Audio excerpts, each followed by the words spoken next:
आने वाले 21 अगस्त 2024 को बेहद शांतिपूर्वक तरीके से, संवैधानिक तरीके से अपने मौलिक अधिकारों का इस्तेमाल करते हुए हमें भारत बंद करना है। मैं तमाम बहुजनों से, तमाम न्याय पसंद लोगों से यह अपील करता हूं कि इस भारत बंद में कृपया हमारा साथ दीजिए। आपको सबको पता होगा कि सर्वोच्च न्यायालय ने 1 अगस्त 2024 को एक निर्णय सुनाया और उसमें सरकारों को लगे हाथों एससी एसटी आरक्षण के अंदर क्रीमी लेयर लागू करने की सलाह भी दे डाली। इसीलिए अपने न्याय की मांग करने के लिए लेटरल एंट्री के खिलाफ, क्रीमी लेयर के खिलाफ, उपवर्गीकरण के खिलाफ और हमें आपस में जो लड़वाने की, अनुसूचित जाति जनजाति पिछड़े वर्गों को जो जाति में बांटकर उन्हें आपस में लड़वाने की जो साजिश है, उस साजिश के खिलाफ 21 तारीख को जो भारत बंद की अपील की गई है, तमाम बहुजन संगठनों ने की है। मैं मिशन जयरीन के माध्यम से भी और अपनी पूरी टीम के माध्यम से उसका न केवल समर्थन करता हूं बल्कि समस्त देशवासियों से अपील करता हूं जो समता, स्वतंत्रता, बंधुता और न्याय में भरोसा करते हैं, कृपया आप लोग इस शांतिपूर्वक भारत बंद में शामिल होइए।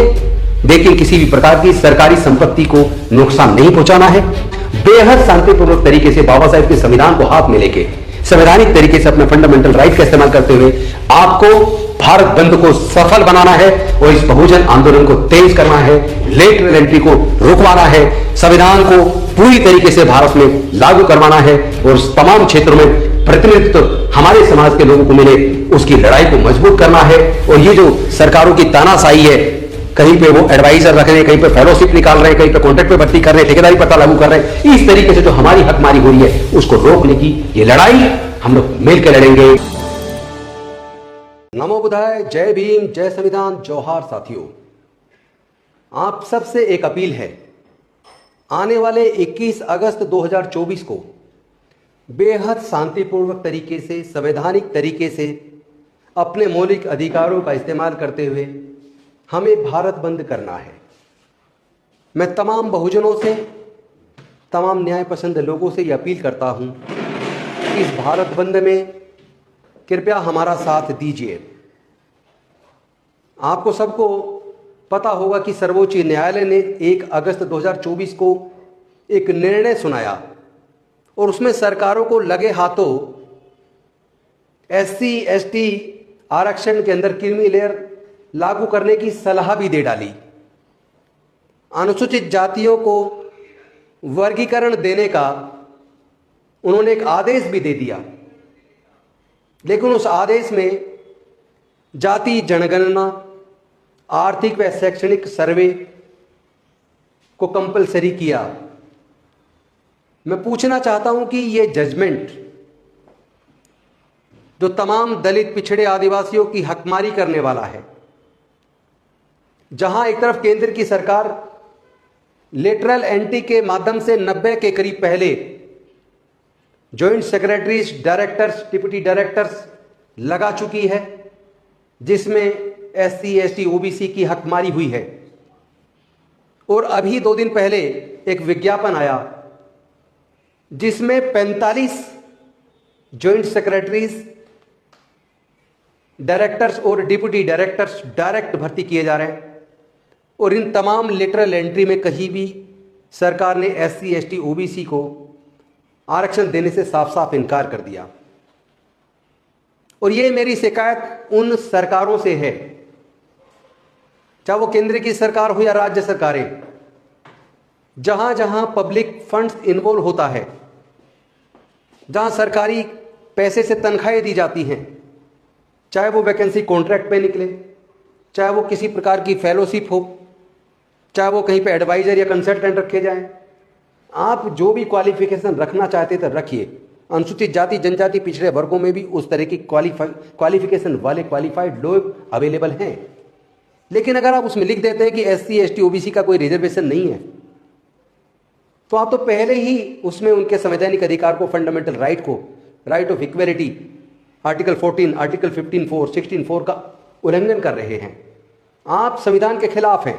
वो सारी सरकारें, चाहे वो एडवाइजर नियुक्त करे, चाहे वो फेलोशिप निकाले, चाहे वो कंसल्टेंट नियुक्त करे, चाहे कोई कॉन्ट्रैक्ट पे वैकेंसी निकाले, अगर वो रिजर्वेशन उसमें लागू नहीं करती चूंकि भारत सरकार का एक आदेश है, सुप्रीम कोर्ट की भी उसमें जजमेंट है कि अगर 45 दिन से ज्यादा के लिए कोई भी भर्ती की जाती है उसमें आपको रिजर्वेशन लागू करना पड़ेगा। अनुसूचित जाति जनजाति पिछड़े वर्ग का प्रतिनिधित्व उनको देना पड़ेगा।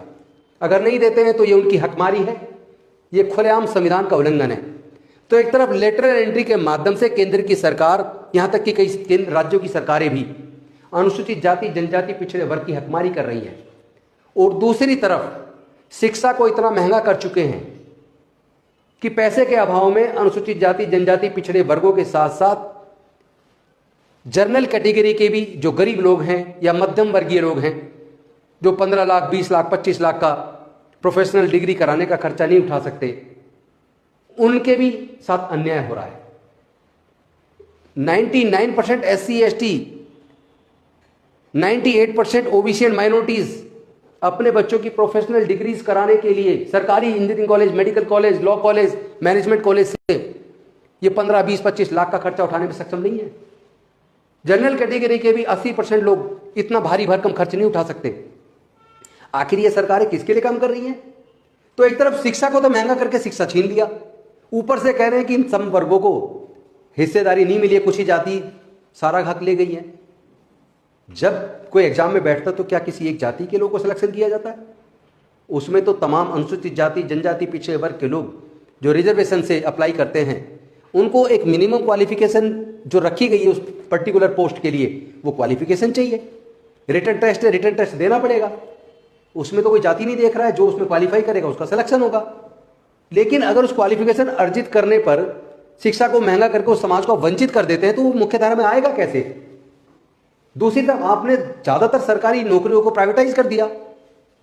एक एक करके सारे सरकारी संस्थान, चाहे वो रेलवेज हो, एयरपोर्ट हो, बंदरगाह हो, एयर इंडिया हो, या इसके साथ साथ ITDC के होटल हो, बाल्को हो, नाल्को हो, गैस कंपनियां, पेट्रोल कंपनियां, और इसके साथ साथ बैंक और इंश्योरेंस कंपनियां, जब सब कुछ ही आपने बेच दिया तो नौकरी बची कहां है? और कहीं थोड़ी बहुत बची भी है तो वहां लेटरल एंट्री से कॉन्ट्रैक्ट पे ठेकेदारों को 4th क्लास एम्प्लॉयमेंट पूरी तरह ठेकेदारी प्रथा में दे दिया है। आप तो पहले ही इन गरीब वर्गों से उनका हक छीन चुके हो। तो ये वर्गीकरण उपवर्गीकरण करके उनको हिस्सा देना, ये ढोंग क्यों? हमारे भी कुछ भोले समाज के लोग इसमें बहकावे में आ गए। मैं उनसे भी निवेदन करता हूं, आप सब आगे बढ़े, आपको तरक्की हो, आपको पढ़ने लिखने का अच्छा अवसर मिले, आपको भी नौकरियों में बराबर हिस्सेदारी मिले, ये मांग हम भी करते हैं। लेकिन सरकारों को चाहिए कि कम से कम उनके पढ़ने के लिए उस तरह का वातावरण तो दे, उनकी पढ़ाई का खर्चे का इंतजाम तो करे। आज तो माहौल ऐसा कर दिया कि जिसके पास पैसा केवल वो पढ़ पाएगा, चाहे वो अनुसूचित जाति की भी कोई जाति हो, कोई भी उपजाति हो, अगर उसके पास भी पैसा नहीं है, वो अपने बच्चों को पढ़ा नहीं सकता, तो फिर वो कंपटीशन में आएगा कैसे? और ऊपर से क्रीमी लेयर लागू करने का एक सलाह दे डाली कोर्ट ने। आखिर क्यों? किसने मांगी आपसे सलाह? किसने मांगी है क्या? आपको इसलिए तो कोर्ट के अंदर नहीं बिठाया। ये कोलिजियम सिस्टम देश के साथ धोखा है, देश के संविधान के साथ धोखा है। ये खास तौर पर उपेक्षित वर्गों की हकमारी करने में लगा है। एक पर्टिकुलर माइंडसेट के लोग आज जुडिशरी में, सुपीरियर जुडिशरी, हायर जुडिशरी में पहुंच गए। वहां से हमें अब न्याय की उम्मीद बची नहीं है। इसीलिए अपने न्याय की मांग करने के लिए लेटरल एंट्री के खिलाफ, क्रीमी लेयर के खिलाफ, उपवर्गीकरण के खिलाफ, और हमें आपस में जो लड़वाने की, अनुसूचित जाति जनजाति पिछड़े वर्गों को जो जातियों में बांटकर उन्हें आपस में लड़वाने की जो साजिश है, उस साजिश के खिलाफ 21 तारीख को जो भारत बंद की अपील की गई है, तमाम बहुजन संगठनों ने की है। मैं मिशन जय भीम के माध्यम से भी और अपनी पूरी टीम के माध्यम से उसका न केवल समर्थन करता हूं, बल्कि समस्त देशवासियों से अपील करता हूं जो समता, स्वतंत्रता, बंधुता और न्याय में भरोसा करते हैं, कृपया आप लोग इस शांतिपूर्वक भारत बंद में शामिल होइए। लेकिन किसी भी प्रकार की सरकारी संपत्ति को नुकसान नहीं पहुंचाना है। किसी की गाड़ी अगर हॉस्पिटल जा रही है, अपने इलाज के लिए कोई जा रहा मरीज, उसको नहीं रोकना है। किसी की संपत्ति को नुकसान नहीं पहुंचाना है। बेहद शांतिपूर्वक तरीके से बाबा साहेब के संविधान को हाथ में लेके संवैधानिक तरीके से अपने फंडामेंटल राइट का इस्तेमाल करते हुए आपको भारत बंद को सफल बनाना है और इस बहुजन आंदोलन को तेज करना है, लेटरल एंट्री को रुकवाना है, संविधान को पूरी तरीके से भारत में लागू करवाना है और तमाम क्षेत्रों में प्रतिनिधित्व हमारे समाज के लोगों को मिले, उसकी लड़ाई को मजबूत करना है। और ये जो सरकारों की तानाशाही है, कहीं पे वो एडवाइजर रख रहे हैं, कहीं पे फेलोशिप निकाल रहे हैं, कहीं पे कॉन्ट्रैक्ट पे भर्ती कर रहे हैं, ठेकेदारी प्रथा लागू कर रहे हैं, इस तरीके से जो हमारी हकमारी हो रही है उसको रोकने की ये लड़ाई हम लोग मिल के लड़ेंगे, इकट्ठा होकर लड़ेंगे, आपस में प्यार फैलाएंगे, भाईचारा फैलाएंगे। आप सबको नमो बुद्धाय, जय भीम, जय संविधान, जय भारत, जोहार।